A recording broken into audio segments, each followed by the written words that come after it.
xuống luôn. Xa chúng xa chúng.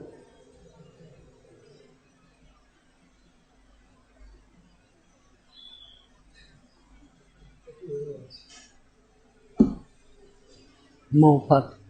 Thì hôm nay cũng có duyên lành về Phật Pháp, mà cũng là ngày mùng 9 tháng 5 Nhuần. Thì cũng có Hòa Thượng trụ trì Ngọc Viên nhờ tôi xuống để mà trao đổi với quý Tăng Ni ở đây về vấn đề Phật Pháp. Thì hôm nay tôi xin trình bày về 10 pháp giới của Đạo Phật, nghĩa là vũ trụ quan và nhân sinh quan của Đạo Phật.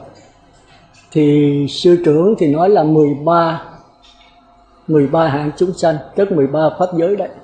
Sư trưởng này dùng cho chúng sanh. Đức Như Lai là ngôi vị của chúng sanh, ngôi vị của chúng sanh tiến lên từ đất, tức là từ địa ngục cho tới Như Lai thì là 13 vị trong chân lý sư trưởng đó. Thì tôi để tới 15.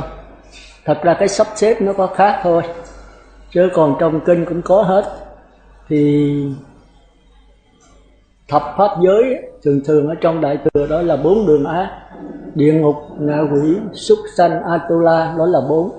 Cõi người và trời dục giới đó là 6. Rồi thinh văn duyên giác kể chung đó, thinh văn rồi duyên giác Bồ Tát và chư Như Lai là 10. Thì Đức Tôn Sư của chúng ta thấy rằng từ cái thinh văn mà từ nhập lưu, nhất vãng lai, bất lai tới A La Hán khác nhau rất xa, và cái sự chứng đắc nó rất khó khăn. Thành ra Ngài thêm nhập lưu, nhất vãng lai, bất lai, vô lưu trong thinh văn, tức là 13 tầng. Vì Đức Như Lai là ngôi vị thứ 13 của chúng sanh tiến lên từng đất, đó là nguyên văn của Tôn Sư của chúng ta. Còn tôi đó thì tôi thấy là cõi người và cõi trời dục giới, sắc giới, vô sắc mà nhập một thì tôi thấy cũng hơi khó.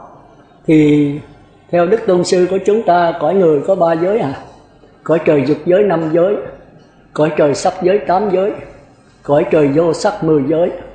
Nếu xuất gia sa di là phải hành tứ y pháp, còn 10 giới ngoài là cư sĩ cọc đầu đấy, tức là tứ không.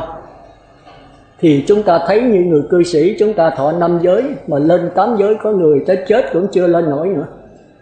Còn từ 8 giới lên tới 10 giới rất là khó. Mà cái cách tu tập cái giới khác rồi, cái định cũng khác, và cái trí tuệ, cái trí thức cũng khác nhau. Đó, thì hôm nay tôi xin thêm 2 cái nữa. Thay vì cõi người và trời thì ở đây tôi xin thêm trời dục giới, sắc giới, vô sắc, tức là hai hạng chúng sanh nữa. Tôi thì thích dùng cho chúng sanh của sư trưởng, làm như nó rất dễ hiểu, nó rất là bình dân. Thì có người hỏi tôi như vậy thì Đức Như Lai cũng là chúng sanh sao? Thì tôi thấy Như Lai mới là chúng sanh đó, còn mình chưa phải là chúng sanh đâu, mình tập làm chúng sanh thôi. Thì sanh là sống, chúng là chung, là sống chung với nhau. Thì chúng ta thấy là chúng ta khó sống chung lắm. Một cái tịnh xá mà chừng 3-4 vị đã lộn xộn rồi, thấy không? Ít khi nào mà sống được. Đức Như Lai sống 1250 vị. Mà chẳng những vậy, theo Đại Thừa Ngài còn thị hiện vô lượng sanh, vô lượng cõi, tức là Ngài sống chung hết cả pháp giới. Còn chúng ta một cái tịnh xá là 3-4 vị là có hiểu lầm rồi. Còn ở đây khi mà họp chung vậy là cũng hay lắm đó, nhưng mà chắc cũng có hiểu lầm đó. Chúng ta thấy thành ra nó khó là mỗi người mỗi ý. Chỉ trừ thánh nhân mới có thể sống chung với nhau. Chúng ta thấy hồi thời Đức Phật 250 vị, mà khi Ngài tịch rồi đó thì đắc A La Hán, có mình A Nan là nhập lưu thôi. Còn bây giờ kiếm cái quả nhập lưu là chúng ta thấy đỏ con mắt rồi. Nội cái bánh vẽ là nhập lưu đó, tôi thấy là bây giờ cũng như không ai trình bày nó sáng tỏ nữa. Cái bánh vẽ, còn thật sự chứng đắc nhập lưu thì cái đó hỡi ôi. Tôi bây giờ tôi cũng không biết chứng đắc cái gì, nhưng mà tôi nghiền ngẫm qua cái bánh vẽ thì tôi xin thưa quý vị là làm cho sáng tỏ thôi nhé. Chứ còn cái chứng đắc thì tôi không dám quả quyết gì hết. Nhưng mà quý vị chút nữa rồi có thì giờ rảnh chúng ta bàn lại cái bài giảng của tôi. Cái chỗ nào thắc mắc mình không hiểu thì mình có thể trao đổi với nhau. Thì tôi xin thưa trước là tôi đề nghị cái nghiền ngẫm cách giảng của tôi thôi, thì cho nó sáng tỏ. Chứ thời buổi này thì chúng ta thấy là kinh, nói là kinh nguyên thủy, thật ra tôi thấy cũng không nguyên thủy chút nào hết á. Nguyên thủy rồi lại kinh tiểu thừa. Tiểu thừa là thuộc về vi diệu pháp đó, 6 căn, 6 trần, 6 thức. Kinh đại thừa là kinh phát triển, 8 căn, 8 trần, 8 thức. Thì chúng ta thấy nguyên thủy thì nói tới hai thứ, một cái là bộ kinh, một cái là A Hàm, một cái tiếng Sanskrit, ta tiếng Pali. Thì có nhiều người chịu cái Pali hơn, thì nó thuộc về văn bình dân, Sanskrit nó thuộc về văn bác học. Thì sau khi mà Hồi giáo nổi lên là nó giết hết Phật giáo rồi, thì kinh sách đốt hết, chỉ còn lại có ở Tích Lan thôi, đó là kinh nguyên thủy đấy, bên tiếng Pali. Còn tiếng Hán đã dịch ra hết cái kinh Sanskrit. Thì chúng ta thấy mà hồi thời Đức Phật đó, thì khi Ngài tịch rồi không có một chữ viết, không có một quyển kinh. Rồi sau khi tịch rồi A Nan đó mới trùng tiên lại. Thì chúng ta biết A Nan mới đắc quả nhập lưu hả? Cái này tôi coi nha, chứ coi trong kinh chứ tôi cũng không rành lắm. Thì A Nan mới đắc quả nhập lưu. Thì A Nan xin trùng tuyên bởi Ngài có một cái trí nhớ rất là dai. Bao nhiêu thời pháp, mấy ngàn thời pháp của Đức Phật Ngài nhớ hết. Thì Ca Diếp không cho. Ca Diếp nói rằng ông mới nhập lưu thôi, mà nếu ông trùng tiên lời của Đức Như Lai lại đó, thì kinh Đức Như Lai thành kinh nhập lưu. Thì chúng ta thấy là bây giờ nó cũng vậy đó. Một quyển chân lý của sư trưởng Minh Đăng Quang mà đưa cho 10 người đọc, 10 người giảng khác nhau hết. Nếu gặp sư tổ hỏi tôi con giảng gì, sư tổ nói tôi cũng không phải nói vậy nữa. Thì chúng ta thấy là khi mình giảng kinh lợi là kinh đó của mình. Thì hôm nay cũng vậy, bài giảng tôi cũng lặp lại của Đức Phật, nhưng mà qua cặp mắt kính mờ của tôi. Thì tôi chỉ đề nghị trao đổi với chư Tăng Ni ở đây thôi, chứ còn đúng hay không là tôi không biết. Thì cái đó phải do mình đem thực hành vào trong cuộc sống của mình. Khi nó ích lợi cho mình, ích lợi tất cả chúng sanh, thì chúng ta thấy cái đó là đúng. Cái đó là lời Đức Phật hỏi, do cái dân Kalama nó hỏi đó mà. Hỏi là biết bao nhiêu người tôn giáo đến đây giảng ai cũng nói mình đúng hết. Mà Đức Thế Tôn đến giảng cũng vậy, rồi bây giờ tụi con biết ai đúng.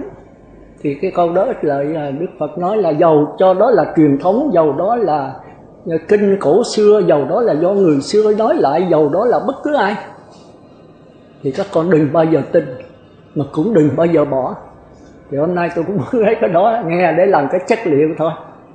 Rồi sau đó nếu áp dụng vào trong đời sống, ích lợi cho mình, đưa đến giải thoát cho mình, và ích lợi tất cả mọi chúng sanh, và giải thoát mọi chúng sanh, thì cái đó thì không còn tin hay không tin nữa. Thành ra đối đạo Phật không có vấn đề tin hay không tin, mà là hiểu rõ. Khi hiểu rõ rồi cái vấn đề tin hay không tin mất đi, không có đó nữa. Còn nếu tin mà tin đúng thì cũng là mê tín, mà tin sai cũng là mê tín. Tin đúng là tin theo cái lẽ phải, thì chúng ta thuộc về cái xiềng vàng. Rồi tin sai là cái xiềng sắt, tức là 4 đường ác, nghiệp ác, nghiệp thiện. Khi mình thấy rõ tất cả rồi thì cái niềm tin không có nữa. Thành ra sau khi Đức Phật đắc quả rồi, Ngài mới là tính không thuyết là chỗ đó.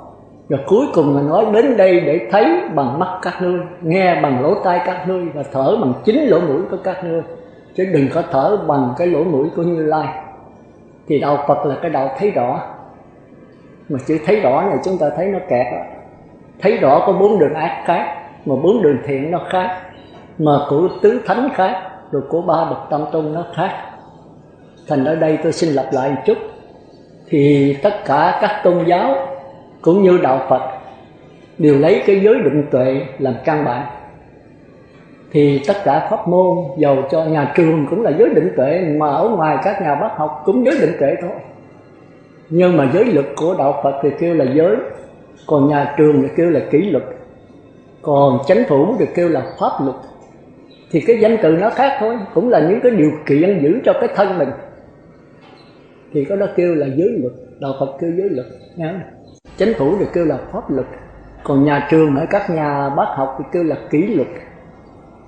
Nó răng cái điều răng các con mình. Như các nhà bác học mà vào phòng thí nghiệm cũng vậy, không được nhai kẹo sư gum, không được nói chuyện, giữ thanh tịnh, rồi từ đó mới tập trung vào cái đề mục để mà quán chiếu, để mà tìm hiểu, để mà phân tích, để mà có những cái thần thông tạo ra những cái sáng tạo mới để đem lại cái tiện nghi cho tất cả mọi chúng sanh.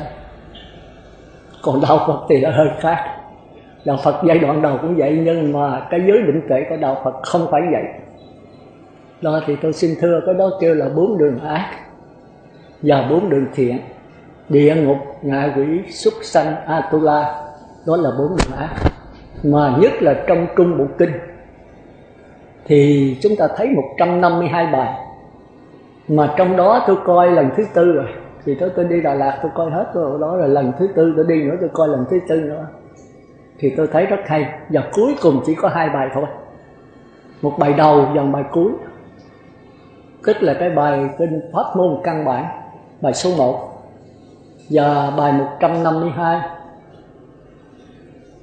là tu tập, căn bản tu tập. Có 2 bài đâu, 2 bài đó thôi. Mà 2 bài đó có thể nói là chung cho hết tất cả Phật Pháp, cho Nguyên Thủy, cho Tiểu Thừa, cho Đại Thừa. Thì Đại Thừa thường kêu là kinh phát triển, tôi thấy đúng. Nếu không phát triển là đạo Phật không có sáng tỏ được. Kinh Nguyên Thủy thì nó cô đọng lắm, nó rất là bí hiểm trong đó. Còn nếu giải thích mà y kinh đó thì thuộc về Tiểu Thừa. Y kinh giải nghĩa thì tam thế Phật quan.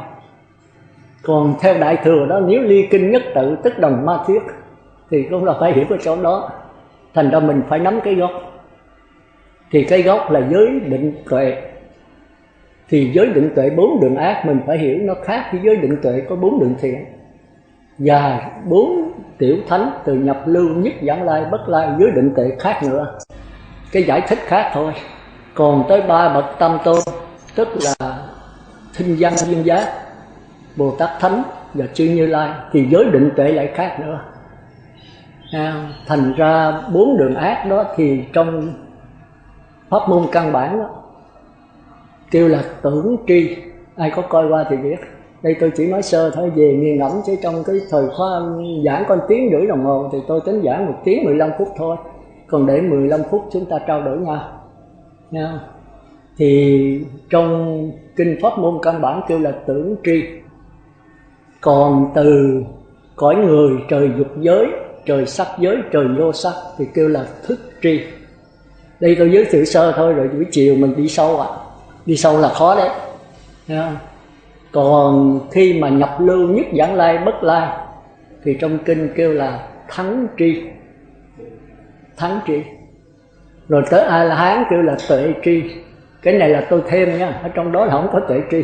Thành ra có nhiều người không chịu vấn đề này. Nhưng tôi nói là tôi xài ngầu, nghĩa là y kinh giải nghĩa mà ly kinh nhất tự luôn. Tôi nghĩ là theo Đại Thừa luôn thì giải thích nó mới chạy. Thì trong đó không có vấn đề tuệ tri. Thì tôi thấy A-la-hán phải khác với nhập lưu, nhất giảng lai, bất lai. Nếu chúng ta đi sâu vào, chúng ta sẽ thấy sự khác biệt rất là rõ ràng. Rồi tới Bích Chi Phật, Bồ Tát Thánh và Chư Như Lai kêu là liễu tri.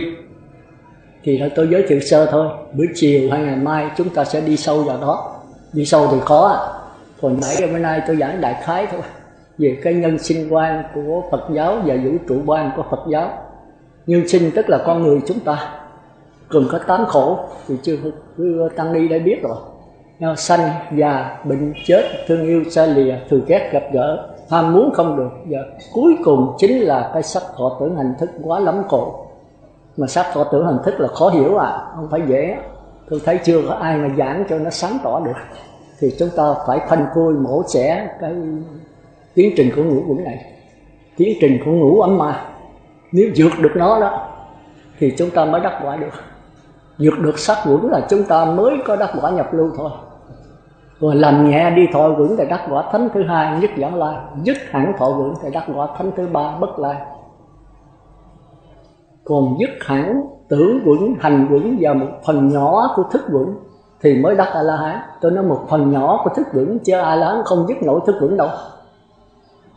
Thành ra chúng ta thấy người trời dục giới đó thì đè nén được 4 đường ác. Thành ra nó tương đương với nhập lưu. tương đương là một cái do đè nén, do pháp đối trị, do tập trung kỹ, tập trung mạnh, tập trung lâu, tập trung sâu. Mà tập trung là đè nén, mà đè nén thì nó phản phục. Do đó các ngài có thể bị rớt xuống 4 đường ác lại như thường, thành ra dùng chữ luân hồi. Còn nhập lưu là thấy rõ. Khi mình thấy rõ cái gì rồi là mình không dính mắc cái đó nữa, không có ghiền nữa.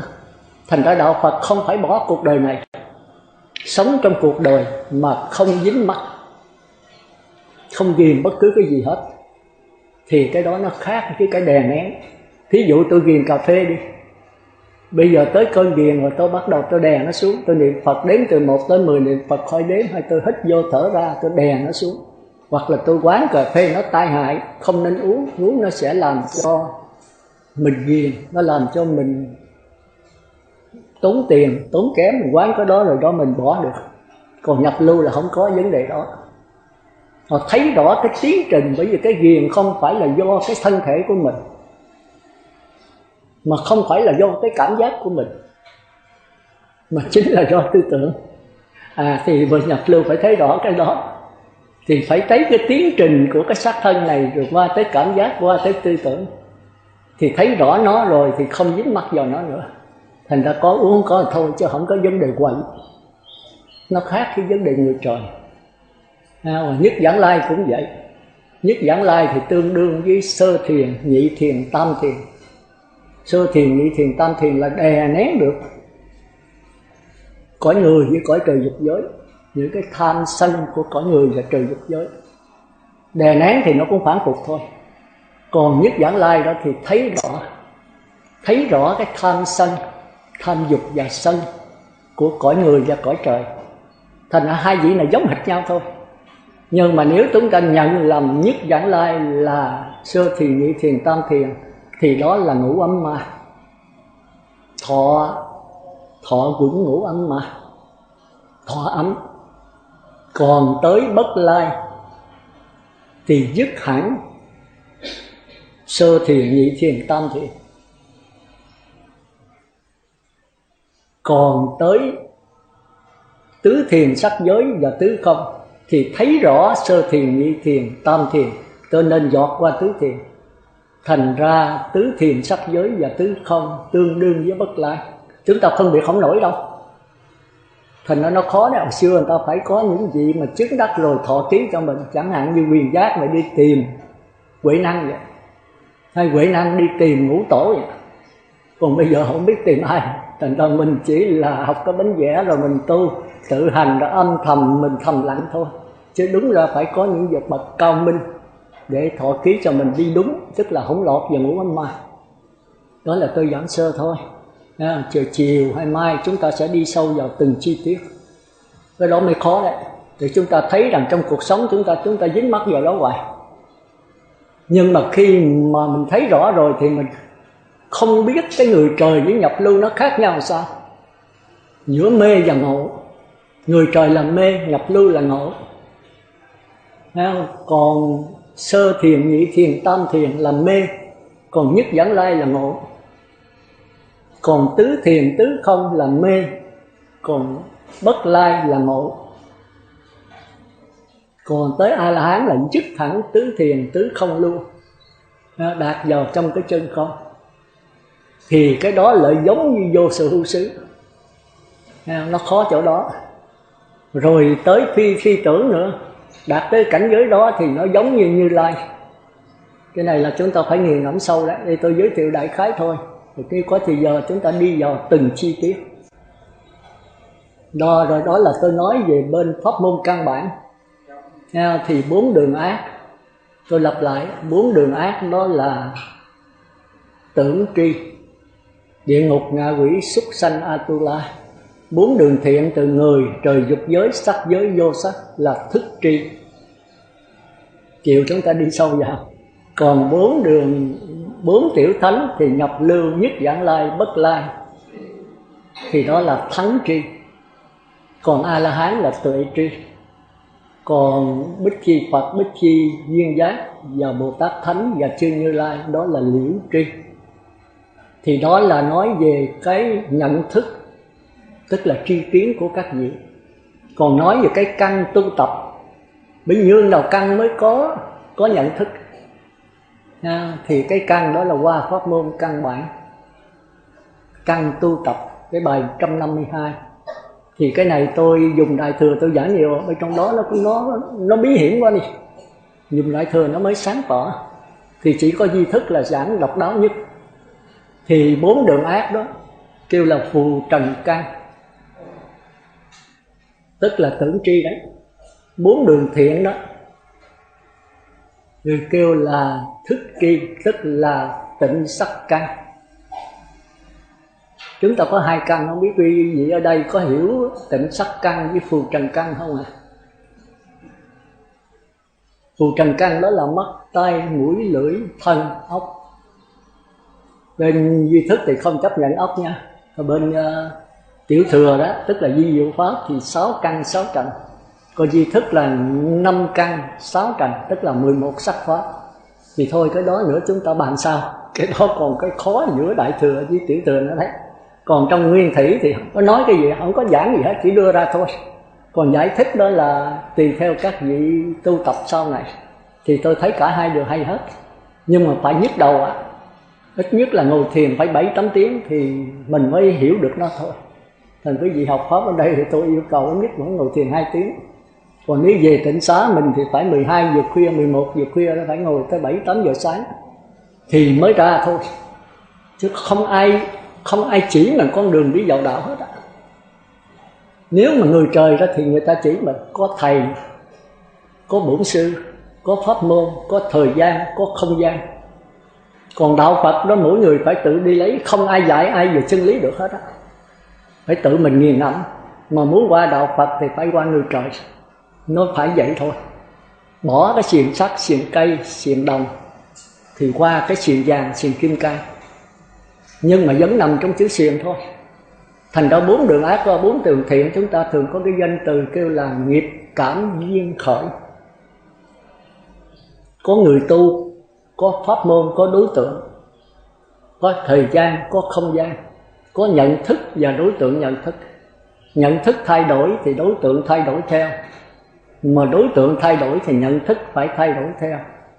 Chẳng hạn như mình là người, nhận thức là cái biết về người thì đối tượng phải là nước. Còn các nhà khoa học thì nhận thức là có nhà khoa học cao hơn thì nước biến thành H2O. Còn các nhà điện tử thì cái nhận thức cao hơn nữa thì H thành ra một điện tử âm, một điện tử dương. Oxy là 16 điện tử âm, 16 điện tử dương. Còn trong kinh còn nói thêm nữa là các cõi trời thì thấy nước là lưu ly, tức là dây chú ra là cẩm thạch gì đó. Cái đó không biết. Thấy trong kinh đó thì có người các giả dịch là cẩm thạch. Còn cõi ngạ quỷ đó thấy nước là máu. Thành ra cái nhận thức nó khác. Do đó mà Đức Phật nói người trời phải quán vô thường, vô ngã và khổ đau. Thì hồi xưa tôi không chịu cái vô thường vô ngã là một thứ. Tôi thắc mắc không biết vô thường vô ngã nó khác nhau làm sao. Thì tôi coi các kinh sách thì thấy Nhất Hạnh thì nói vô thường vô ngã một thứ, và Thượng Thanh Từ cũng nói một thứ. Tôi thì không đồng ý. Tôi nói nếu một thứ thì dùng một danh từ thôi, vô thường là đủ rồi, tại sao thêm cái vô ngã nữa? Mà phải 3 năm sau tôi mới hiểu được. Hiểu được thì có mình lẻ loi, tôi coi nhiều kinh lắm. Rồi đó là rảnh tôi theo cất sĩ làm ai. Không có làm gì, tôi đi ở dưới đoàn để thì cỡ đi bát, đi xin ăn, rồi coi kinh, rồi thiền thôi. Đi hành đạo thì sướng lắm, không có làm cái gì hết trơn. Ở tịnh xá ở đó thì còn làm lay rai. Tịnh xá hồi xưa khác, tịnh xá bây giờ khác nha. Bây giờ thì Phật sự tụng lung. Còn xưa tịnh xá ở 3 tháng là phải đổi. Thành ra về tịnh xá ngồi thiền sướng lắm. Vì tháng mưa là tôi rút từ tịnh xá, mà tháng nắng là tôi đi suốt 9 tháng ở ngoài. Nhất là theo giác chánh. Vì tôi giác chánh là độc đáo, không có làm gì hết trơn, chỉ đi bát xin ăn rồi ngồi thiền xem kinh. Nhưng mà Ngài không cho tôi coi kinh khác à. Chân lý sư trưởng không á, 5 năm á. Thì sau này tôi coi viết rồi nó có nhào. Làm như mình không có giải thích được những cái trong sư trưởng viết. Phải coi thêm ở ngoài để có một cái chất liệu. Coi lén. Đi độ con đường là sách một cây quyển xem. Thì sau này tôi mới giải thích cái vô thường vô ngã theo cái hiểu biết của tôi. Thì tôi thấy nó lẻ loi. Sau này gặp ông Nghiêm Xuân Hồng giải thích giống hệt. Tôi nói có đồng minh. Thì Tăng ni mới biết là cái vô thường vô ngã nó khó. Cái vô thường đó nó nói về thời gian, cái vô ngã nó nói về không gian.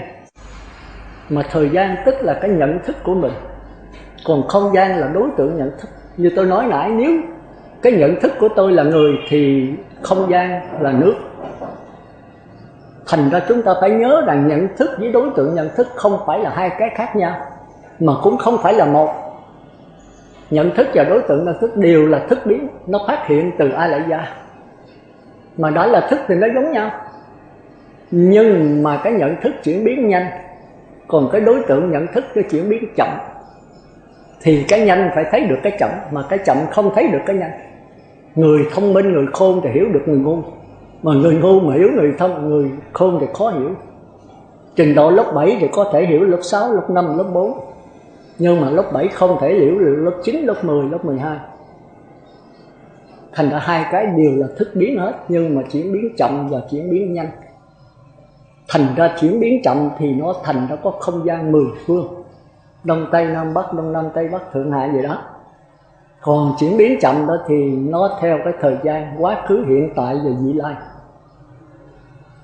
Thì tôi kiếm cái đó rồi tôi không thấy ai giảng giống gì hết đó. Thành ra vô thường vô ngã nó là phải tương ưng với nhau.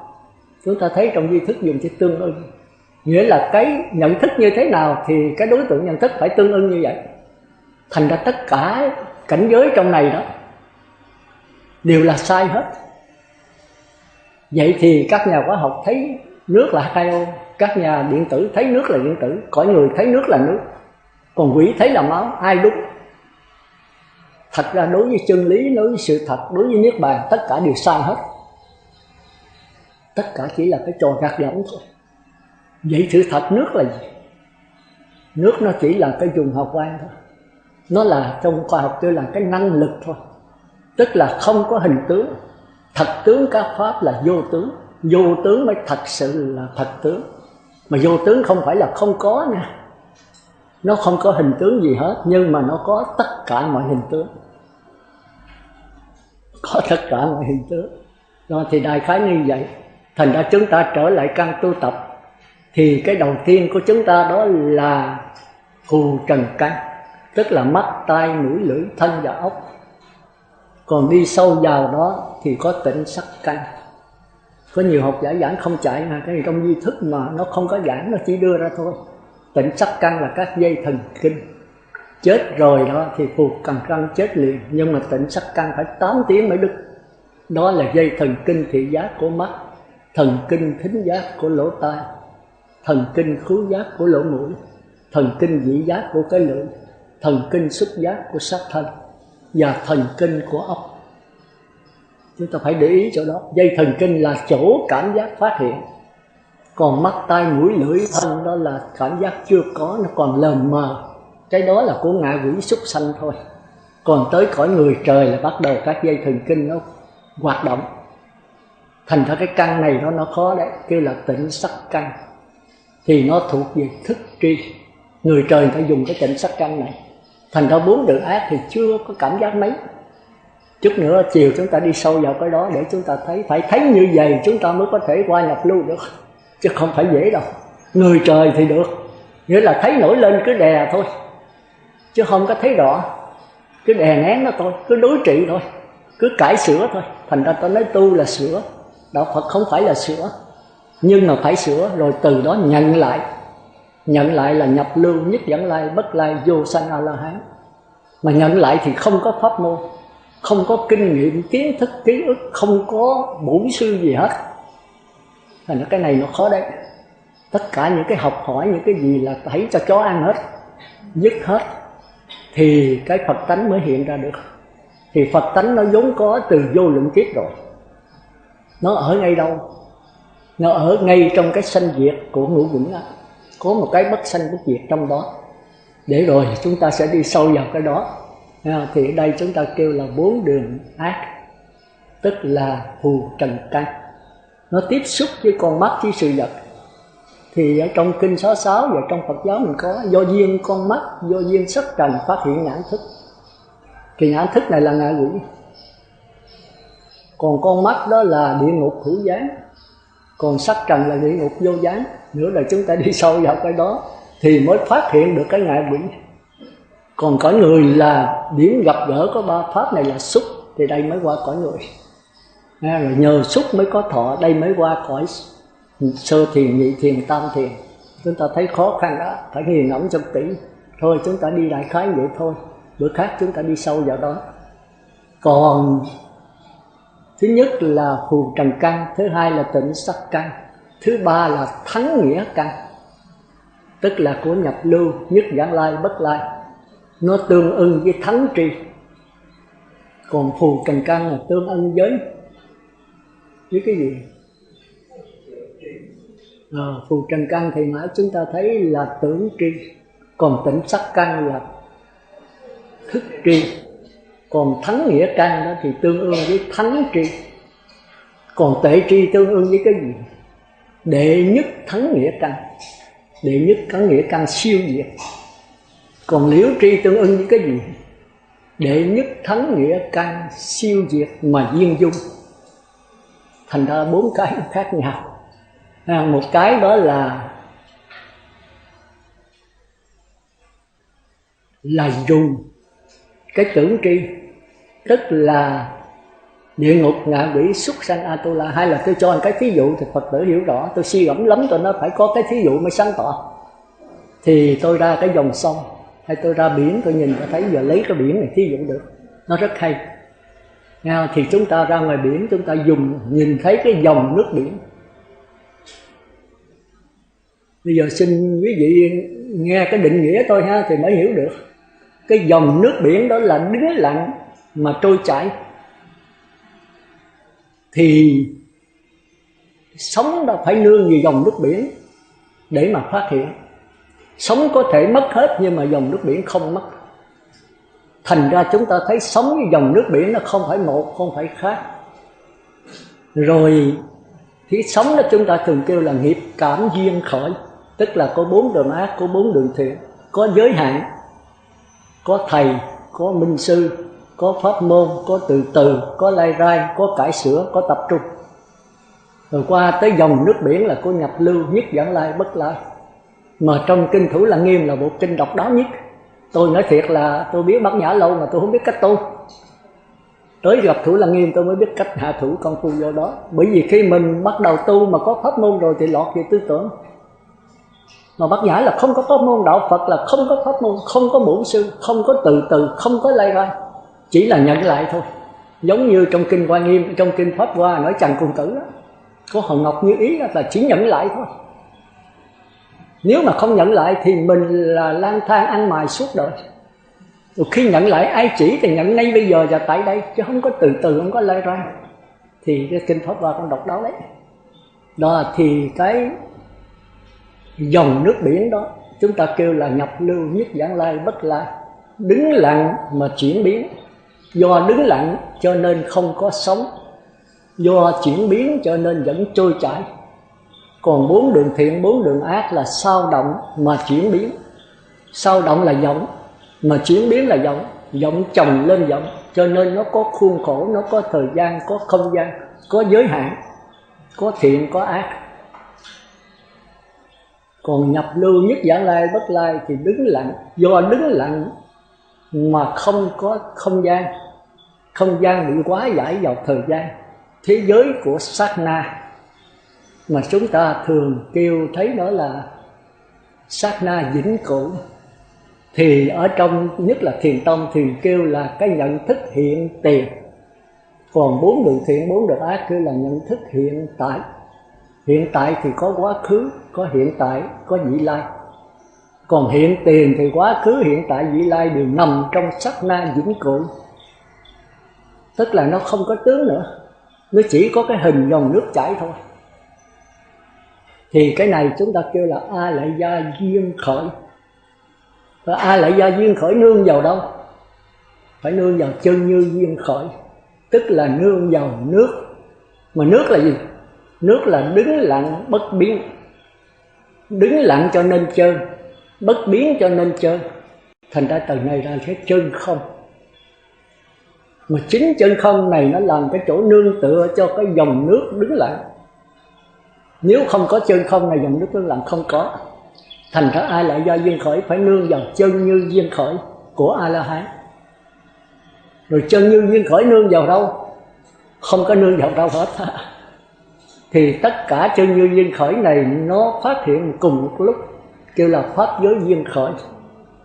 Tức là không phải là nghiệp cảm duyên khởi nương vào ai lại gia nương vào chân như, mà pháp giới là tất cả cùng phát hiện một lúc, trùng trùng duyên khởi, trùng trùng tương sanh, trùng trùng tương khắc, trùng trùng tương nhập, trùng trùng thẩm thấu.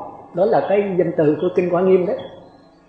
Thì cái pháp này, môn này đó là chỉ có Kinh Hoa Nghiêm, Kinh Pháp Hoa và Kinh Đại Bát Niết Bàn. Đại Bát Niết Bàn của Đại Thừa đó nha, không phải là của bên Kinh Nguyên Thủy đâu. Thì ba bộ kinh này là cái bộ kinh tối thượng thừa.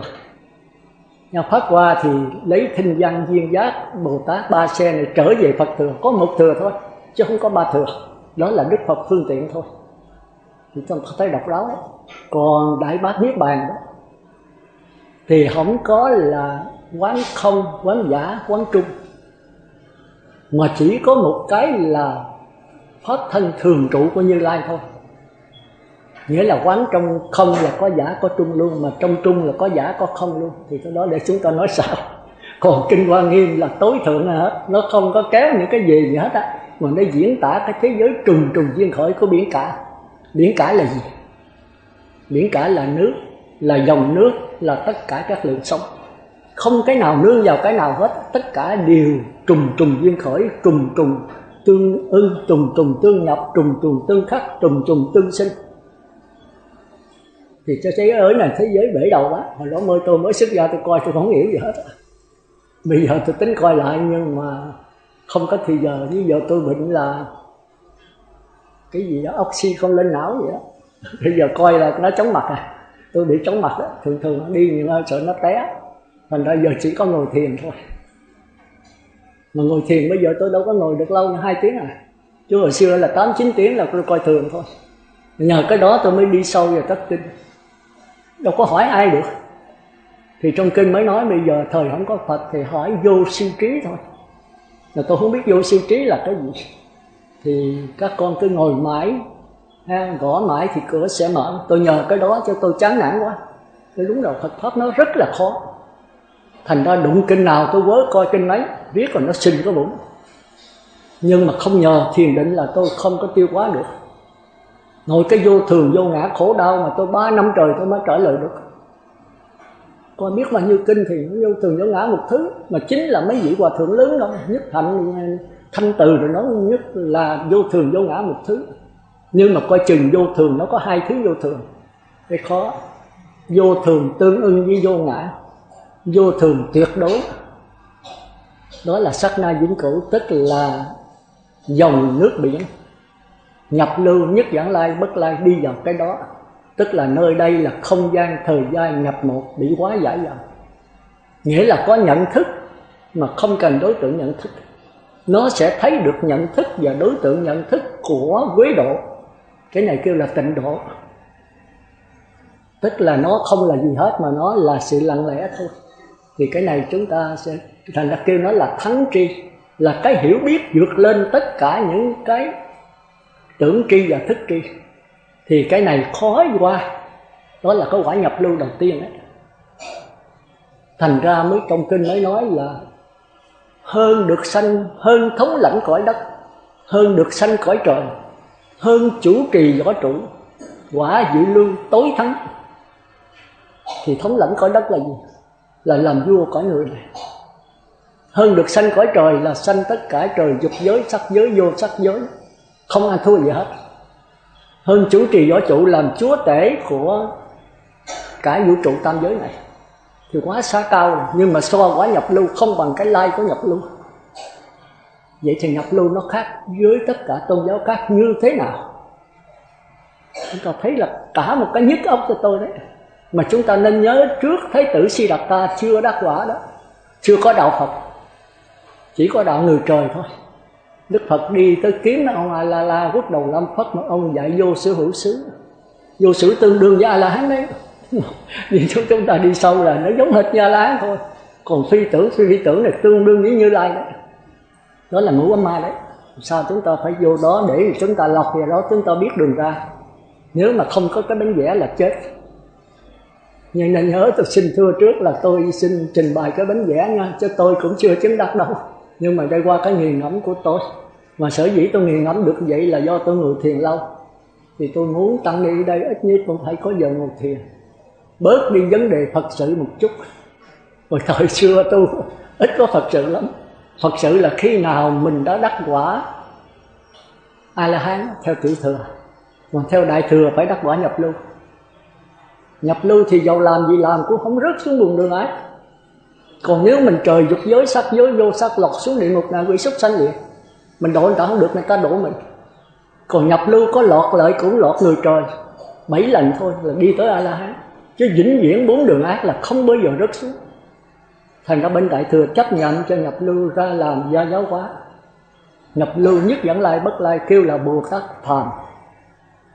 Còn A-la-hán đó thì kêu là Bồ Tát Thách, là đi giáo hóa mà vĩnh viễn không còn luân hồi về tam giới nữa. Còn chưa đắc quả nhập lưu người trời đó kêu là Bồ Tát Âu, Bồ Tát Dỗn, là độ rồi mình sa đọa luôn. Mình độ người ta không được, mình xuống địa ngục ngạ quỷ súc sanh Atula. Thành ra ông Kinh Hồng với tôi cũng có cái giống. Thời buổi này đó là người trời ra giáo quá nhiều. Thành ra cuộc đời nó loạn, càng thêm loạn. Mình chỉ người ta chỉ pháp môn gì, mình chưa nhập lưu thì chỉ pháp môn người trời. Mà người trời thì là lẫn quẩn, luân hồi. Cái dòng bánh xe nó quay tới số 12 rồi, nó trở lại số 1. Làm sao thoát khỏi cái dòng bánh xe này? Đó, thì chúng ta thấy cái nhập lưu rất là quan trọng. Thành ra thường kêu là giải thoát đầu tiên, cũng là giải thoát cuối cùng. Đi tới nhập lưu rồi là vĩnh viễn chỉ còn tiến với dậm chân một chỗ thôi, chứ còn sa đọa là không bao giờ có. Tới nhất giảng lai đó thì vĩnh viễn không sa đọa về người trời dục giới nữa. Nhưng mà còn nhất giảng lai còn lọt vào sơ thiền, nhị thiền, tam thiền. Tới bất lai vĩnh viễn không còn giỏi về sơ thiền, nhị thiền, tam thiền ở tứ thiền. Nhưng mà tứ thiền nó có tất cả 9 cõi. 4 cõi của ngoài đạo, 5 cõi của bất lai, kêu là ngũ tịnh cư thiên hay bất hoàn thiên vậy đó. Thì mấy cõi này có Phật Pháp, còn 4 cõi kia không Phật Pháp. Không Phật Pháp nghĩa là sao? Có thể đi qua tứ không, rồi lọt vào trong đó rồi trở lại. Như chúng ta thấy ông A-la-la vậy đó, đi tới cõi phi tưởng, phi tưởng, là tương đương với Như Lai, ông lầm tưởng là Như Lai đó. Nhưng mà khi mà ông ngồi thiền nhập định lâu rồi con chim gì mà nó ăn móng đó, ông nghe như là tiếng trời rồng, ông bực. Khi xả thiền ra rồi ông nổi sân, ông đọa xuống làm loài con chim Thùy Liên, chuyên môn ăn cá, ăn mấy con cá mà ăn móng đó. Đó là trong kinh kể lại. Thì chúng ta thấy cái pháp đối trị nó nguy hiểm lắm, nó nguy hiểm, có ích lợi trong lúc đó. Chẳng hạn khi tôi nổi sân thì nó có 2 cách, một là dùng chỉ, hai là dùng quán. Chỉ thì Nam Mô A Di Đà Phật, Nam Mô Phật đè nó xuống. Mà nếu nó giữ nó chửi nữa thì sao? Tôi đè dữ hơn nữa. Còn nó chửi nữa, nó nặng, nó thấy mình không sân, nó chửi nặng hơn nữa thì đè nữa. Mà đè không nổi thì sao? Giết nó chết luôn. Chứ không có đánh, không có đi thưa mát gì nó hết á. Nó đè như cái nồi súp da, như khi mình nó bốc hơi mà không có chỗ bốc hơi, hãy nó nổ là nó nổ lớn. Thì cái pháp của người trời là như vậy. Thành ra Đức Phật không chấp nhận, Ngài thấy cái chỗ sơ sót của nó. Thành ra sau khi Ngài ngồi cái Bồ Đề, Ngài mới tìm được Phật Pháp. Thì Ngài tính không ra giảng đó, bởi vì nó rất khó. Nó đi ngược với cái hiểu biết của thời bấy giờ. Và cả bây giờ tôi thấy nó cũng đi ngược. Bây giờ đạo Phật dường như mất rồi, tôi thấy nó vậy rồi. Nghĩa là chúng ta tu pháp đối trị không à. Đè nén, tập trung kỹ, tập trung mạnh, tập trung lâu, tập trung sâu, mà chưa chắc tập trung được nữa. Thì nếu theo trong kinh Nguyên Thủy đó, thì ít nhất cũng phải nhị thiền. Cái đầu tiên sơ thiền đó là ly dục sanh hỷ lạc, thì chúng ta qua đạo Phật không được. Cái nhị thiền định sanh hỷ lạc, và ly hỷ diệu lạc, và xả niệm thanh tịnh tứ thiền mới có thể qua đạo Phật được. Mà qua nhập lưu thôi đấy. Rồi nhất giảng lai thì phải ít nhất nhị tam thiền, bất lai thì phải tứ thiền. thì nó ăn với cái kia, rồi chúng ta sẽ sau đi sâu chúng ta sẽ thấy rõ hơn. Đại khái là như vậy. Rồi thì chư Tăng Ni thấy làm sao? Đó là cái lối trình bày của tôi. Còn nếu chúng ta tiến sâu lên nữa đó, thì chúng ta thấy rằng cái nghiệp cảm duyên khởi nương vào A Lại Gia duyên khởi nương vào chân như nương vào pháp giới. Thì nghiệp cảm duyên khởi đó là 4 đường ác, cải sửa qua 4 đường thiện. Thì cái này dễ thôi. Cái này có bổn sư, có đạo sư, có pháp môn, có từ từ, có lai rai thì được. Nhưng mà từ sống thiện, sống ác, cái xiềng vàng, xiềng tây, xiềng sét mà chuyển qua cái không có xiềng, thì chúng ta thấy tất cả những pháp môn tu đều là dối gạt hết. Dầu đó là tịnh độ, dầu đó là thiền tông, dầu đó là tứ niệm xứ, dầu đó là minh sát đệ, đều là dối gạt hết. 8 muôn 4.000 pháp môn đều gạt gẫm hết, nếu không qua cái vô niệm. Tôi dám nói thẳng vậy, tôi đề nghị Phật tử thôi chứ không phải chắc chắn là vậy ha. Nhưng mà theo tôi thì tất cả pháp môn đều dối gạt hết. Cái nhất niệm nó chỉ là cái điều kiện đưa qua cái vô niệm thôi. Thành ra cái nghi giới cấm thủ và thân kiến của nhập lưu rất là khó hiểu. Sao chúng ta sẽ đi sâu vào cái đó? Nếu chúng ta giữ giới cho kỹ, tập trung mạnh, sơ thiền, nhị thiền, muốn qua sơ thiền đó chúng ta phải diệt 5 triền cái. Rồi phải là 5 triền cái, trong kinh nói 5 triền cái làm cho cái tâm sao động, làm cho trí tuệ nguội lược. Rồi mới ly dục, ly cái ác bất thiện pháp, thì mới chứng và trú thiền thứ nhất, một trạng thái hỷ lạc do ly dục sanh, có tầm có tứ. Thì chúng ta thấy như vậy đó, mà trong Đại Thừa dám nói là ly sanh hỷ lạc. Bên Đại Thừa ẩu quá cô động. Cái đó là kinh Nguyên Thủy đấy. Tôi đáng coi tới coi lui, rồi tôi giảng viết tôi thuộc, nhưng là tôi cái thuộc dở lắm. Rồi tới nhị thiền, diệt tầm và tứ, chứng và trú thiền thứ nhì, một trạng thái hỷ lạc do định sanh, không tầm không tứ, nội tỉnh nhất tâm. Chỉ nội tỉnh nhất tâm là chết người ta đấy. Mình phải hiểu nó làm sao. Rồi qua cái thứ ba là ly hỷ trú xả. Ly hỷ trú xả, chánh niệm tỉnh giác. Chánh niệm tỉnh giác này cũng chết đó. Nói với nội tỉnh nhất tâm nó khác nhau làm sao? Tôi muốn chết luôn. Nhưng mà ngồi thiền lâu nghiền ngẫm mình hiểu thôi. Trong thanh tịnh là mình hiểu hết tất cả thôi. Cái đó là vô sư trí đó. Tức là cái trí mà không có thầy. Trong cảnh thanh vắng chìm trong tiền định, rồi mình nghiền ngẫm tới nghiền ngẫm lui. Cũng giống như con trâu mà ăn cỏ vậy. Chúng ta coi kinh ban ngày giống như con trâu ăn cỏ, không có tiêu đâu. Nó để trong cái bầu của nó. Rồi tối rồi nó nhả ra, nó ọc lại, nó mới nghiền ngẫm từ chút mới thành xương thịt máu của nó. Cái đó là trong kinh Đức Phật dạy đó. Thì tôi cũng theo cái đó, một ngày tôi coi 1 tiếng 2 tiếng đồng hồ thôi. Nhưng mà xuống vào đêm nó ngồi thiền 8-9 tiếng cũng không ra. Có khi phải 2-3 năm. Cái vô thường ngơ ngã. Đó thành ra ly hỷ trú xả, chánh niệm tỉnh giác, thân cảm sự lạc thọ, mà các bậc thánh gọi là xả niệm lạc trú, chứng và trú thiền thứ ba. Rồi tới thiền thứ tư, xả lạc xả khổ, diệt hiểu ưu đã cảm thọ trước. Chứng và trú thiền thứ tư, không khổ không lạc, xả niệm thanh tịnh. Mà chúng ta thấy rất là cô động, coi không hiểu. Thì Tăng Ni muốn hiểu đó, chúng ta phải coi đến bộ luận. Luận là Thanh Tịnh Đạo giải thích tương đối sáng, nhưng mà con không hiểu đâu. Muốn hiểu sâu nữa đó, chúng ta phải coi những di diệu pháp của Narada do ông Phạm Kim Khánh dịch đó. Thì tôi coi cái đó rồi tôi mới biết là mình đi vào trong đó mình không hay. Cái hồi xưa là tôi ngu, tôi đuôi đấy, không có giáo pháp, không có gì, có ngồi thiền để tâm không không. Theo nhị tổ này đó mà tôi hỏi ngài để tâm không không, mà tôi không biết cái không không là làm sao. Không không có ngài khác, không không có mình khác, cứ ngồi yên lặng hoài, tôi theo hơi thở. Vì tôi hồi trước cái căn tôi là tu tiên mà, tôi vô là tôi tu tiên thôi. Tôi coi cái quyển Tiên Phật Hiệp Tâm đó, tôi tưởng là tiên với Phật một thứ. Nhưng không ngờ tiên là trường sanh bất lão, còn Phật là trường sanh bất tử. Thì tôi nghi là cái gì cũng phải chết chứ đâu có sống được mà lại sao có cái vụ trường sanh bất tử. Nhưng mà sau coi cử là nghiêm rồi tôi mới thấy thật cái trường sanh bất tử, tức là bát nhã. Thì nó lỡ đi ngược với tất cả những cái tập quán, những cái truyền thống từ xưa tới bây giờ.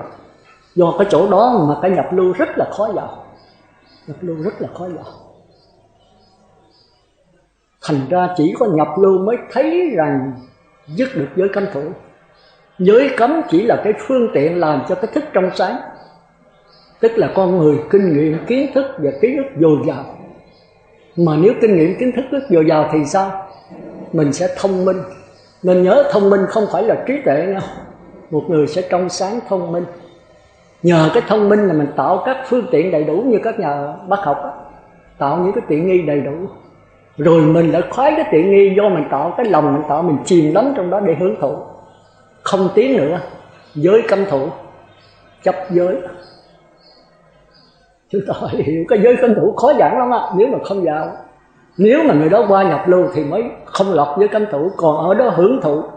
Cho giới là niết bàn, giới là cái cứu cánh, kẹt giới cấm thủ. Giới là đưa cái phương tiện để cái thức trong sáng, để con người kinh nghiệm kiến thức ký ức dồi dào. Chi vậy? Để biết rằng cái kinh nghiệm nó biết rằng nó bất lực trên con đường giải thoát, thì người này mới là hết giới cấm thủ. Kinh nghiệm đưa tới cái tự cao thôi. Chúng ta thấy mấy người có tài thường thường dễ tự cao lắm. Họ đi làm Phật sự này kia, họ làm đủ thứ rất là ấy mà họ tự cao vô cùng. Mà làm được cái đó là kinh nghiệm kiến thức rất là dồi dào. Thì họ được nhiều cái tiện nghi, họ ấy, nhất là khoa học bây giờ tạo họ biết bao nhiêu tiện nghi.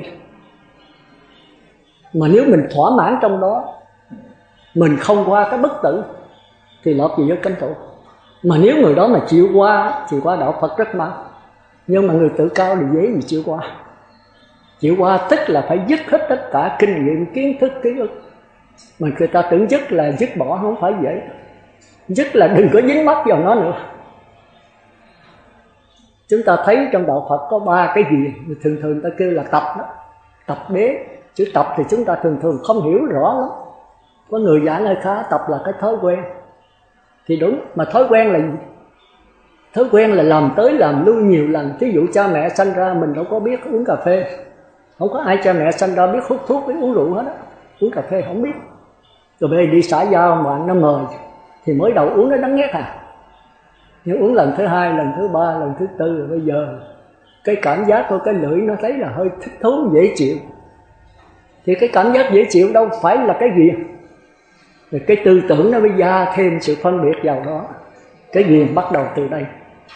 Thành ra trong Thủ Lăng Nghiêm rất là hay. Nói làm sắc quẩn đó là sắc và không. Nhưng mà chữ sắc và không giảng chết luôn á. Tôi hồi đầu tôi cũng chới giới với chữ không á. Vì chữ không đạo Phật nó nhiều gì đó. Rồi cái thứ hai đó, tới thọ quẩn là xúc và ly.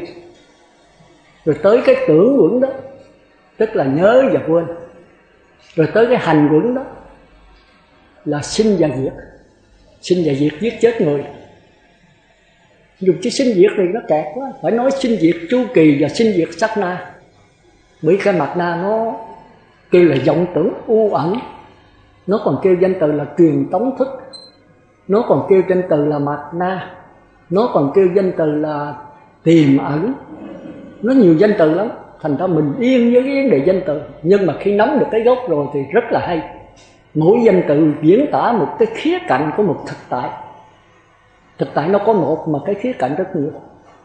Đó là tùy theo cái nhìn của mỗi chúng sanh. Còn tới A Lại Gia Thức đó là đứng lặng, nhập vào đứng lặng.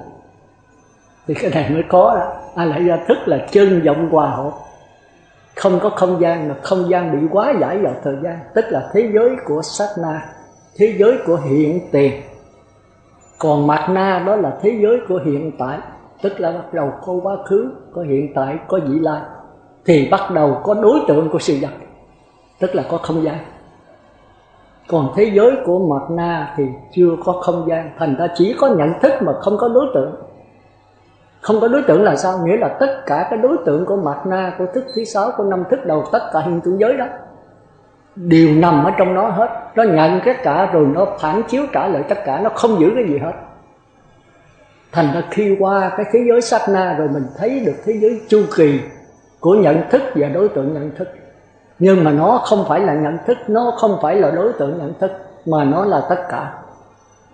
Nó là thức biến. Thì nhận thức, đối tượng nhận thức cũng từ cái thức biến ra thôi. Thành ra thế giới sát na là thế giới khó hiểu nhất. Nếu mà hiểu được cái đó chúng ta qua quả nhập luôn. Còn không hiểu được thì chúng ta có lẫn quẩn trong cái vô thường đối tượng đối với vô ngã. Còn cái này là cái vô thường tuyệt đối. Cái vô thường tuyệt đối. Cái dòng nước thì chúng ta thấy nó không có tướng. Mà khi nó có tướng rồi thì nó kêu là sống. Nhưng mà nó có hình. Bởi vì nó có đứng lặng. Do đứng lặng mà nó không có tướng. Mà không có tướng là không có sống. Mà do nó trôi chảy cho nên nó là dòng. Mà trôi chảy thì có cái hình. Ở đây Tăng Ni phân biệt cái hình với cái tướng nha. Tướng là cái khuôn khổ. Chẳng hạn như bây giờ cái sắc thân của chúng ta chẳng hạn, thì nó có hình, có tướng luôn. Vì cơ thể tôi là mắt, tai, mũi, lưỡi ráp lại. Và từ cái báo thân này ra ứng báo thân thì cái pháp thân nó hiện từng phần. Sơ địa hiện 1 phần, tới thập địa hiện 10 phần, tới đẳng giác, nhị giác mới thành Như Lai. Thì chúng ta thấy đó là cái lối nhìn của Đại Thừa. Thành ra thường ở trong tiểu thừa đó thì tới A-la-hán là hết rồi. Như Lai với A-la-hán là giống nhau. A-la-hán, Như Lai là A-la-hán chánh đẳng giác. Mà chúng ta có hiểu chánh đẳng giác là gì không? Rồi cái đó khó giảng. A Nậu Đa La Tam Niệu Tam Bồ Đề. Thì Đại Thừa nhân cái chánh đẳng giác này mới khai triển ra. Là A-la-hán mới đi có 1/3 đường thôi. Còn 2/3 nữa thì mới tới Như Lai. Thì đây là tôi nói là tôi giảng hết nha. Giờ tiểu thừa qua Đại Thừa hết. Tôi tùm lum hết. Nhưng mà tôi thấy cái nào sáng tỏ thì tôi giảng. Thành ra chúng ta có một cái dòng sông thôi, có một con sông thôi, một cái biển thôi mà có 4 cách nhìn. Có một thực tại thôi mà tùy theo cách nhìn. Nếu chúng ta nhìn sống ác thì chúng ta đau khổ vô cùng. Đó là tưởng tri, địa ngục, ngạ quỷ, súc sanh, Atula. Mà tưởng tri là gì? Buổi chiều chúng ta có nhân viên chúng ta dạy. Rồi bây giờ chúng ta cải sửa, tu tập, đè nén, tập trung kỹ, mạnh, lâu và sâu, thì chúng ta sẽ qua thức tri, là sống thiện. Thì sống thiện vẫn là sống đó. Thì pháp môn bây giờ của tất cả tôn giáo bạn hồi thời Thái tử Siddhartha thì cũng vậy thôi, chưa có đắc Phật. Rồi sau Đức Thái tử Siddhartha ngồi đắc quả mới có cái tiếng rống của ông sư tử hống đó. Thì bài này mới có tứ sa môn quả, là trong kinh Trung Bộ đấy. Thì trong đó nói vậy sư tử hống là bắt đầu từ nay mới có đạo Phật, có tứ sa môn quả. Như vậy thì giữa sống thiện sống ác và cái dòng nước không sống thì nó khác nhau sao? Thì đây là không có cải sửa nữa, mà sự tu là nhận lại. Nhận lại cái gì? Nhận lại ngay trong cái sanh diệt, cái quế độ, thời gian không gian có một cái thời gian tuyệt đối. Nơi đây là không có không gian nữa, hay là không gian bị quá giải thời gian. Thì sau này chúng ta đi sâu vào đó, chúng ta sẽ giảng sâu. Rồi muốn mà thực hành thì chúng ta phải qua Thủ Lăng Nghiêm thôi. Không Thủ Lăng Nghiêm là mình không biết làm sao hạ thủ. Hết giờ còn có 20 phút nữa để chúng ta trao đổi nhau. Bây giờ rồi phải giờ không? Nam mô Bổn Sư Thích Ca Mâu Ni Phật. Phật thọ quan thủy chỉ dạy cho chúng con. Bởi vì trong cái bài khất sĩ đó thì có cái câu là khất sĩ nếu hành đúng thì thành Phật, mà hành tật thì thành ma. Cho nên cái danh từ tỳ kheo là khất sĩ, bố ma và phá ác như thế nào, mong nguyện tọa chỉ dạy đi hành thế nào để đúng cái danh từ khất sĩ. Nam mô Bổn Sư Thích Ca Mâu Ni Phật. Thì nói hãy hỏi rồi tôi phải nói sự thật nha. Sự thật thì nó đau lòng á, đau lòng con đấy. Sự thật là của Sư Lý Minh Đăng Quang thôi, chứ không phải của tôi không bao giờ dám nói gì của tôi đó. Nhưng mà nếu mình tu theo khất sĩ Minh Đăng Quang thì mình phải hành đúng khất sĩ Minh Đăng Quang. Thì cái đó Nhị Tổ đã nhắn nhủ tôi 2 lần mà giải tán giáo hội, tôi nhớ đó. Thì hỏi là Sư Khang biết khất sĩ mình tu cái gì là gốc không? Thì hồi đó là tôi cũng không mới biết. Nói bây giờ sư thì hồi đó ở Trà Vinh nó có một lần mà cháy nhà đó, ngang ở trên bên tỉnh xá Ngọc Dân đó, thì có một cái đám nhà đâu cũng có 7-80 căn gì đó, ngay bữa 30 Tết cháy hết. Thì quý sư mới ra chữa lửa, mới vừa bất ngọn là quý sư thấy rồi. Quý sư mới cởi y trung ra, anh hạ sư nào sẽ lấy trắng phao mà cái y hạ đã thụt vô cái hữu đích ở sau này, rồi hai cái bắp đường sáng giới nè. Sư thì nó than, sư thì lấy thùng xách nước qua bên ngang nó bên lộ đó mà. Thì lúc đó không biết đức quý sư ở đâu, không biết, có đức Thượng Tọa ngày hay ngày ra ngày kêu vô hết, đóng cửa lại, ông nào mà ra nữa là bị hư. Quý sư vô hết, gần 100 căn nhà bên đó nhà lá không, cháy hết trơn, cháy rụi không còn một căn nào. Đó thì Phật tử mới vô tình xá nằm than khóc. Thì lúc mấy giờ trước khi sự mới hay, sự ra mới hỏi đức sự, nói mấy ông đi kêu công an lại bắt cái ông này đốt nhà đó. Này là Thượng Tọa đấy. Hồi đó tôi mới xuất gia tôi không hiểu tại sao một vị thì cảm ơn cho ra, một vị thì lợi bữa cho ra. Thì chính Thượng Tọa là đốt nhà, nếu mà ngài cho ra thì tắt hết rồi. Thì tôi giờ đó thế giới tôi không biết làm sao. Mà hồi đó mình mới tập sự mới là lớp y vàng sắp sửa lên sa di thôi, đâu có Thượng Tọa đâu có gần mình. Tọa chỉ gần tỳ kheo thôi thầy giữ kỹ lắm. Rồi sau đi hành đạo tôi lên tỳ kheo, ngài mới xuống chỗ tôi ở cái tung đó, che cái liều ở dưới gốc cây nhãn đó. Thì tôi dặn, tôi thấy ngài xuống rồi tôi mới hỏi cái vụ ông Ngọc Dân đó. Rồi ngài mới hỏi rồi mình mới hiểu cái ý của ngài. Tôi hỏi bạch Thượng Tọa, chứ hồi đó thì mình đi tu là phải có lòng từ bi. Mà tại sao bữa đó người ta nếu mà Thượng Tọa cho quý sư ra chữa lửa thì cháy, đâu có cháy nhà. Mà ngay bữa 30 Tết nữa, rồi biết họ đánh bài sao họ để cháy. Mà con người ở ngoài đời độc lắm nha, phải gom lợi chữa thì được rồi. Không, mình ai nấy lấy đồ đạc của mình ra ngoài đường lộ thôi, không ai vô lá chữa hết, cháy rụi hết. Rồi Thượng Tọa mới trả lời sao biết không? Nói mình tu là phải có từ bi. Mà Thượng Tọa thấy người ta nghèo nhưng mà cháy 100 mấy căn nhà ngay ngày Tết thì tiền bạc không còn hay vô không. Thì ngài hỏi sư Khang đi tu mục đích để làm cái gì? Cái cứu cánh cuối cùng của sư đó là sư muốn làm cái gì? Thì nói tôi ở đó cũng đâu có rành gì đâu, rồi sa di mà. Con nói con trách con là muốn đắc quả A-la-hán. Và thật sự tôi chẳng biết A-la-hán là cái gì, chỉ biết sơ sơ tại lúc đó còn sa di mà. Thì nói sư biết muốn đắc A-la-hán phải làm cái gì không? Thì tôi nói là đắc A-la-hán thì phải tử giới định huệ. Tôi cũng khá cũng biết trả lời định huệ. Mà sư biết giới định huệ là cái gì quan trọng nhất không? Tôi nói tôi không biết. Bây giờ tôi nói muốn đắc quả A-la-hán, ngài nói bây giờ đem tiền bạc vàng của quý tam thiên đại thiên thế giới cho sư với đổi quả A-la-hán, sư muốn lấy cái nào? Tôi nói thì con xuất gia mà vàng bạc thì con bỏ hết, bây giờ có 10 cái tam thiên đại thiên thế giới con cũng không thèm, đổi quả A-la-hán con không bao giờ đổi. Ngài nói phải. Ngài hỏi vậy cho quả A-la-hán lấy cái gì làm gốc? Tôi bí nha, tôi đứng tôi suy gẫm hoài. Ngài nói giới định và tuệ. Mà giới là cái nền tảng. Mà sư Khang biết vị sa di là phải 10 giới căn bản. Mà 5 giới đầu là cái gì sư Khang biết không? 5 giới sau là cái gì sư Khang biết không? Tôi nói bạch Thượng Tọa con không rành, tôi kêu Thượng Tọa không à. Ngài nói 5 giới đầu là giới, 5 cái sau là hạnh, chứ nó không phải là giới. Mà sư biết giới và hạnh nó khác nhau sao không? Tôi bí nha, mà hình vô không để ý thọ 10 giới sa di mà đọc đó sao mà không hiểu. Ngài nói 5 giới đầu là giới là khi mình phạm hại mình hại người, cả hai đều hại hết. Thành ra giới thì dễ giữ mà hạnh thì khó gìn. Thì thấy sát sanh trộm cắp tà dâm và dâm dục nói dối uống rượu.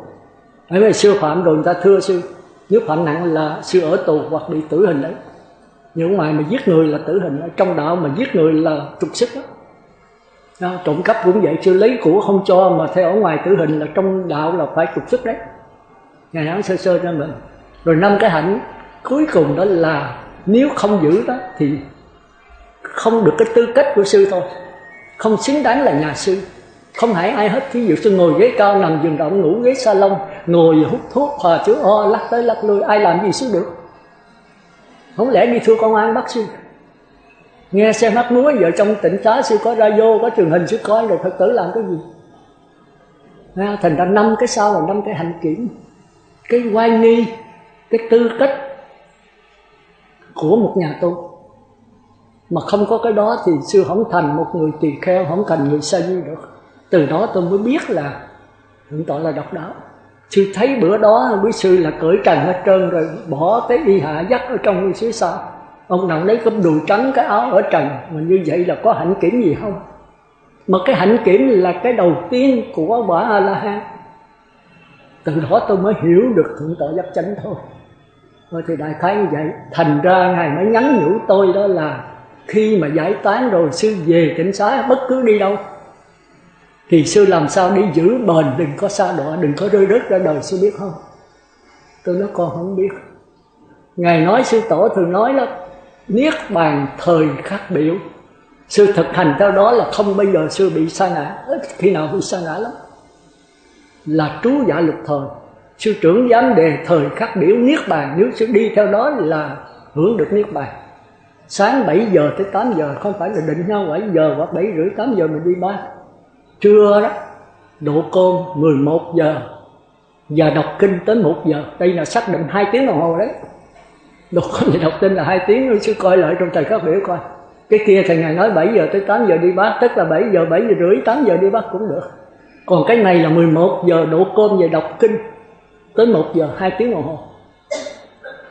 Rồi chiều 3 giờ tới 4 giờ học chân lý, nếu sư là trụ trì thuyết pháp, đủ khả năng dạy học trò, dạy Phật tử luôn. Vì bổn phận người trụ trì là Bồ Tát rồi, Bồ Tát tại tịnh xá. Còn khuya chiều sáng là tu tịnh.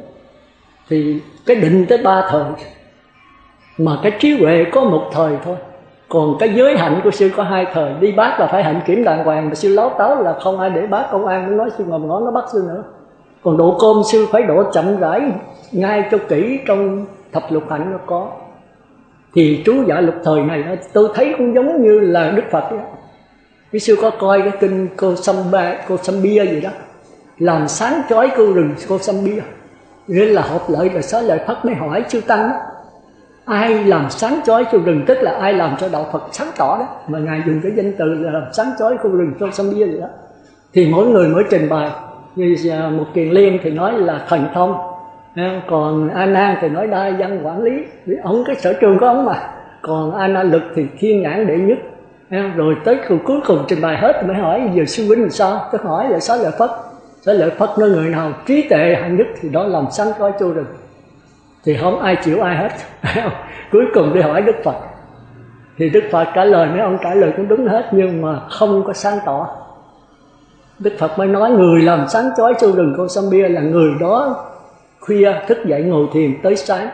Sáng rồi đi bát khất thực, rồi kiếm chỗ độ nọ, rồi nghỉ một chút, rồi họp nhau để bàn về giáo lý, rồi tu thiền. Đây là người này là sáng chói khu rừng cô Sambia. Thì ai mà không qua cái đó làm sao có trí tuệ, làm sao có thiên nhãn, làm sao có đa văn quản lý. Cái đó là cái chung tất cả thôi. Thì tôi thấy nó giống hệt như cái trú dạ lục thời của sư tổ Minh Đăng Quang Bình. Thành ra muốn làm một vị khất sĩ cho đúng đắn đó, như sư đã hỏi đó, thì tôi thấy là phải y trú dạ lục thời của sư tổ thôi. Và phải đi hành tứ y pháp. Bởi vì tứ y pháp mới hành đúng trú dạ lục thời được. Thành ra sư trưởng có nói nếu không đi xin ăn là không dứt tham sân sư tội lỗi được. Đó là của sư tổ phải của tôi Sư tổ nói nếu mà không đi xin ăn thì không dứt tham sân si tội lỗi được. Vào xóm xin cơm xin thuốc, ngồi nằm xin đất xin đá, uống nước hỏi xin sông xin suối, ở hỏi xin cốc hang. Quý sư coi lợi coi sư tổ phải vậy không? Đó là chánh nghiệp, chánh mạng của người tu. Người tu chỉ có đi xin ăn thì thôi. Cái xin ăn đó là cái nghề nghiệp cao thượng nhất trong các nghề nghiệp. Nếu không đi xin ăn thì không dứt tham sân si tội lỗi được. Của Minh Đăng Quang Thôi vậy là tới giờ rồi phải không? Thôi giờ có hỏi gì nữa không thì chiều ha. Chiều chúng ta ôn lại, chiều chúng ta đi sâu về tăng ni là nghiền ngẫm rồi, có cái gì mà còn khả nghi thì chúng ta trao đổi với nhau. Còn những cái gì mà tôi giảng không đúng thì có quyền đưa ra, rồi chúng ta học hỏi trao đổi với nhau. Còn những cái nào mà tôi bí tôi không dẫn được thì về tôi ngồi thiền lại, tôi gõ cửa thì tôi sẽ trả lời sau. Tôi chưa có đắc quả đâu, tôi cũng đang nghiền ngẫm thôi. Thì chúng ta lấy đây là để trao đổi với nhau. Thì tôi trả lời câu hỏi đó, sư gì đó thỏa mãn không? Đồng ý vậy không? Giờ muốn đắc quả thì sư cứ trú dạy lục thời đi. Mà nếu không đắc thì tôi chịu tội hết. Bây giờ tôi thấy trú dạy lục thời mình mất. Khất sĩ Minh Đăng Quang không còn. Nhất là ngồi thiền 11 giờ tới 1 giờ không có ai ngồi hết. Không có tịnh xá nào hết. Theo cái hiểu biết của tôi, không biết có hay không tôi không biết. Còn ở đây tôi thấy được 2 thời, chiều với sáng. Còn cái đi bát thì hầu như cũng không có nữa. Cái đó là tôi hỏi với sư chứ tôi cũng không đi hết tịnh xá. Nhưng ở đây tôi thấy còn đi bát, mà lẻ tẻ thôi, không có bờ, không có điều. Thì trú dạy lục thời chúng ta không hành thì làm sao gọi là khất sĩ Minh Đăng Quang được? Nhất là cái đoàn hành đạo. Thì đó như tôi giác chánh thường nói đó, đoàn hành đạo còn thì khất sĩ Minh Đăng Quang còn, đó là giác chánh đó. Mà đoàn hành đạo mất thì khất sĩ Minh Đăng Quang mất. Cái tịnh xá là để cho người già, người bệnh ở thôi. Như sư coi lại trong chân lý là phải, tôi không có nói thêm. Tịnh xá là để cho người già, người bệnh ở. Chứ tăng trẻ như vậy là phải đi hành đạo hết.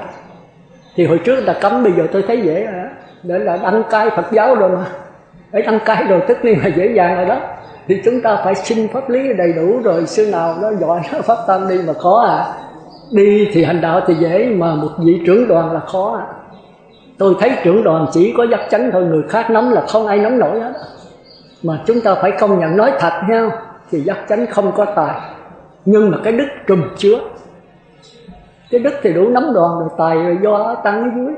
Mà nếu có tài mà không có đức thì rã liền. Lúc mà sư bệnh ở kêu bằng Dương Nhãn đó, sư giao lại cho sư Hưng, dẫn tới Sóc Trăng rồi đã hết trơn. Không có sư nào theo bỏ về trên xá hết. Và phải trở về như ngày lúc đó bệnh gần chết đó. Mà nhất định không về tịnh xá, Bạc Liêu lên thỉnh khóc lóc này không về. Ngài nói người đi hành đạo là chết đâu thì chết đó, chết ở vườn rừng. Và lúc đó là Dương Nhãn không. Thì mình thấy giác chánh là có cái hành độc đó. Tôi không phải là tôi ấy với Ngài, nhưng mà tôi theo Ngài sắc dáng, tôi biết cái